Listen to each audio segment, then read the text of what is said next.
អង្គរគឺជាអតីតរាជធានីនៃអាណាចក្រខ្មែរដែលលាតសន្ធឹងនៅអាស៊ីអាគ្នេយ៍នាសតវត្សទី9ដល់សតវត្សទី15នៃគ្រិស្តសករាជឧទ្យានអង្គរពោពេញដោយប្រាង្គប្រាសាទល្បីៗជាច្រើនប្រព័ន្ធធារាសាស្ត្រហេដ្ឋារចនាសម្ព័ន្ធផ្លូវស្ពានព្រមទាំងទីតាំងប្រវត្តិសាស្ត្រសំខាន់ៗជាច្រើនទៀតស្ថិតនៅក្នុងបរិស្ថានធម្មជាតិដ៏ស្រស់បំព្រង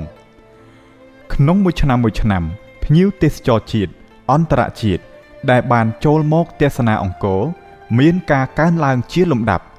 ដែលជាប្រភពចំណូលដ៏សំខាន់ចូលថវិកាជាតិនិងធ្លាក់ដល់ដៃប្រជាពលរដ្ឋក្នុងតំបន់ដោយផ្ទាល់រាជរដ្ឋាភិបាលបានចាត់ទុកអង្គរជាពូលទេសចរទី1នៃព្រះរាជាណាចក្រកម្ពុជា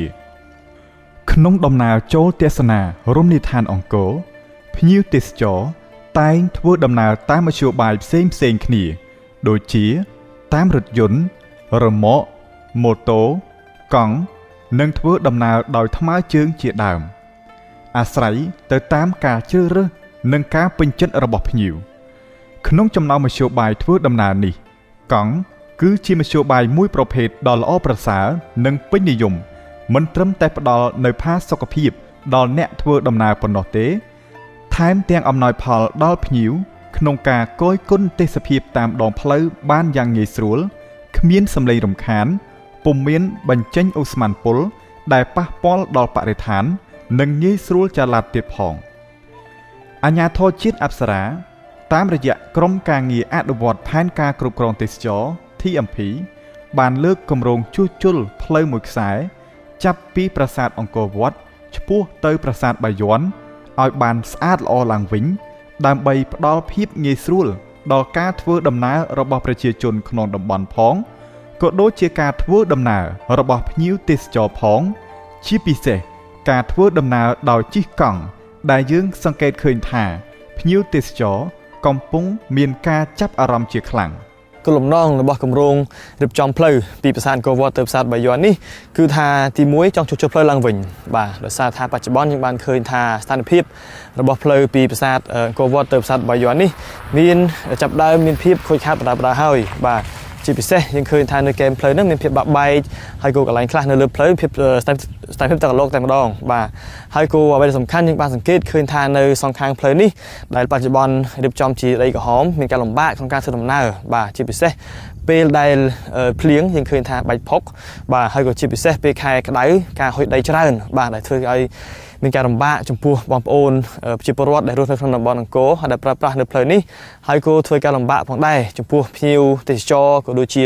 បងប្អូនអ្នកបើកបរពេលដែលគាត់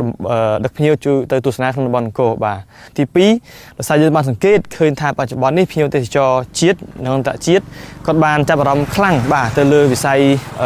ជិះកង់បាទគាត់ជិះកង់ដូច្នេះយើងចង់មានផ្លូវពិសេសមួយសម្រាប់ភ្ញៀវទេសចរជាតិនិងអន្តរជាតិដើម្បីឲ្យគាត់ជិះកង់បាទមានសុខភាពត្រឹមត្រូវដោយថាកុំឲ្យគាត់មានបារម្ភថាអាចប្រឈមនឹងគ្រោះថ្នាក់ចំពោះយានយន្តឬក៏រថយន្តណាដែលអាចគៀគាត់ពេលដែលគាត់ជិះនឹងបាទដូច្នេះគម្រោងនេះគឺថាពេលដែលយើងនឹងរៀបចំផ្លូវពីអង្គរវត្តទៅបាយ័នឡើងវិញហ្នឹងគឺថានៅសងខាងផ្លូវហ្នឹងដែលពីបច្ចុប្បន្នជាដីក្រហមហ្នឹងយើងនឹងរៀបចំវាជាកៅស៊ូបាទជាកៅស៊ូជាលក្ខណៈពិសេសជាលក្ខណៈស្រាលដើម្បីផ្ដល់ឱកាសបាទឲ្យអ្នកជិះកង់មានកន្លែងជិះកង់សមស្របបាទហើយក៏សូមបញ្ជាក់ផងដែរគឺថាមុននឹងយើងឈានមកដល់ដំណាក់កាលនេះដែលយើងបានទទួលកាយឯកភាពហើយនឹងចាប់ផ្ដើមរៀបចំគម្រោងជួសជុលផ្លូវនេះគឺថាយើងបានឆ្លងកាត់ច្រើនដំណាក់កាលបាទគឺថាដំណាក់កាលទី1យើងបានផ្ដាំគំនិតបាទពិសេសយើងបានពិភាក្សាតែក្នុងក្រុមការងារអនុវត្តផែនការទេសចរគឺថាយើងគិតថាជាគំនិតល្អបាទហើយក្រៅពីនេះយើងក៏បានសហការគ្នាដ៏ល្អជាមួយយុវដ្ឋានពាក់ព័ន្ធទាំងអស់នៃអាជ្ញាធរអប្សរាជាតិយើងមានដូចជាយុវដ្ឋានបុរាណវិទ្យាដែលគាត់បានចុះទៅកំណាយសិនតែនៅការជួសជុលឬក៏ចាក់កស៊ូកន្លែងផ្លូវកង់នៅសងខាងផ្លូវដែលមានស្រាប់ហ្នឹងតើមានភាពប៉ះពាល់ទៅបុរាណវិទ្យាអត់បាទក៏បានសហការជាមួយយុវដ្ឋានព្រៃឈើបាទដើម្បីធានាថាកុំឲ្យថាពេលធ្វើផ្លូវទៅងាប់ដើមឈើដែលនៅសងខាងយុវដ្ឋានទឹកដើម្បីដោះស្រាយបញ្ហាទឹកដែលអាចកើតឡើងយុវដ្ឋានអន្តរវិស័យដើម្បីជួយគិតអំពីបច្ចេកទេសក្នុងការរៀបចំផ្លូវនេះហើយក៏ជាពិសេសយុវដ្ឋានទេសចរផងដែរបាទដើម្បីគឺថារៀបចំលំហូរឡើងម៉េចពេលដែលដាក់ផ្លូវនេះជាដំណើរការ បាទយើងក៏បានលើកកម្រងនេះទៅកិច្ចប្រជុំ ICC ផងដែរបាទដែលក្នុងនោះយើងក៏បានសង្កេតឃើញថាអ្នកជំនាញការក៏ជាពិសេស ICC ទាំងមូលបាទបានបង្ហាញភាពពេញចិត្តហើយគ្រប់គ្រងទាំងស្រុងទៅលើកម្រងនេះបាទហើយពេលដែលគាត់បានបង្ហាញនៃភាពពេញចិត្តហើយនឹងគ្រប់គ្រងនេះយើងក៏បានទទួលអ្នកជំនាញការផ្នែកអភិរក្សផងហើយផ្នែកអភិវឌ្ឍផងដែលគាត់បានចុះទៅផ្ទាល់តែម្ដងទៅទីតាំងទៅមើលផ្លូវចាក់ស្ដែងតែម្ដងបាទដើម្បីធានាថាការរៀបចំផ្លូវមិនប៉ះពាល់ទៅដល់បុរាណវិទ្យាមិនប៉ះពាល់ទៅលើដើមឈើឬក៏ធានាថាស្ថានភាពបច្ចុប្បន្ននេះត្រូវការជួសជុលមែនបាទដូច្នេះយើងបានសង្កេតឃើញថាទាំងផ្ទៃក្នុងទាំង ICC បានបង្ហាញនៃការគ្រប់គ្រងទាំងមូលបាទលើសពីនេះយើងក៏បានធ្វើការជាមួយវិស័យឯកជនមួយចំនួនធំបាទដែលយើងបានជំរាបជូនបងប្អូនគឺថាយើងមានបំណងក្នុងការជួសជុលផ្លូវហើយជាពិសេសរៀបចំផ្លូវដើម្បីឲ្យភ្ញៀវទេសចរជាតិនិងអន្តរជាតិអាចធ្វើដំណើរជាកង់បានហើយយើងបានឃើញថាគាត់សប្បាយចិត្តមែនទែនបាទហើយគាត់នឹងគ្រប់គ្រងពេញលេញហើយគាត់សំណូមពរឲ្យធ្វើយ៉ាងណាយើង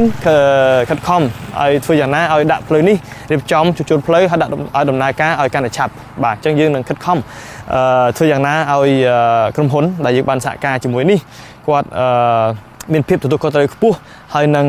ខិតខំធ្វើយ៉ាងណាកុំឲ្យទី1ជៀសវាងនៃការប៉ះពាល់រំខានទៅដល់លំហូរទេសចរជាប្រចាំថ្ងៃ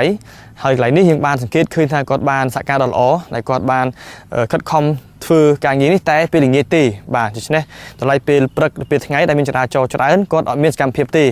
ហើយយើងក៏បានកំណត់គឺថាធ្វើយ៉ាងណាឲ្យគម្រោងនេះមាន